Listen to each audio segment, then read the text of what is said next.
Good evening বন্ধুরা। আজ বেরোচ্ছি ছেলে আর বরের সাথে একটু মাঠে। ছেলে একটু মাঠে খেলবে আর আমরা একটু ঘুরবো। তা যাওয়ার সময় ভিডিও করতে পারিনি। আর মাঠে যেও এত অন্ধকার, মানে আলো আছে, মানুষজনকে দেখা যাচ্ছে, কিন্তু এমনি ভিডিও করা যাচ্ছে না। তা আসার সময় নিয়েছি চাউমিন। এটা হলো এগ চাউমিন। আমরা যে দোকান থেকে চাউমিন রোল খাই সেই দোকানটা খুবই ভালো করে, বাট এটা আজকে অন্য দোকান থেকে এনেছি। কোনো এক কারণে আগের দোকানটা বন্ধ আছে, তাই এটা অন্য দোকান থেকে এনেছি। টেস্ট করলে বোঝা যাবে যে কেমন করেছে। এই দোকানটা অবশ্য আমাদের পরিচিত একটা দোকান। ক্যামেরা জায়গাটা একটু চেঞ্জ করলাম, কারণ ওখান থেকে মনে হচ্ছিল একটু অসুবিধা হচ্ছে ভিডিও করতে। এই যে চাউমিন আছে এখানটায়, একটা ফুল প্লেট নিয়েছি।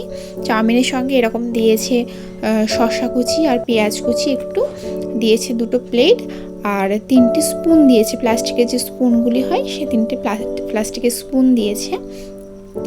কোয়ান্টিটি ঠিক বুঝতে পারছি না কতটা দিয়েছে, ঢাললেই বোঝা যাবে। আর এখানে দিয়েছে একটু টমেটো সস।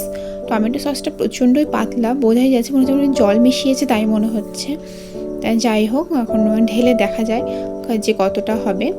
তা এই যে আমার জন্য আমি ঢেলে নিয়েছি। খুবই গরম, কারণ আমাদের সামনেই তৈরি করে দিল। তা আমার জন্য একটু সাজিয়ে নিয়েছি। বরমশাইয়েরটা প্যাকেটেই আছে, বরমশাই ছেলেকে খাওয়াচ্ছে, আমাকে বললো খেয়ে নিতে। তা আমি ঝটপট খেয়ে নিই। এই হলো আমার টিফিন আজকে।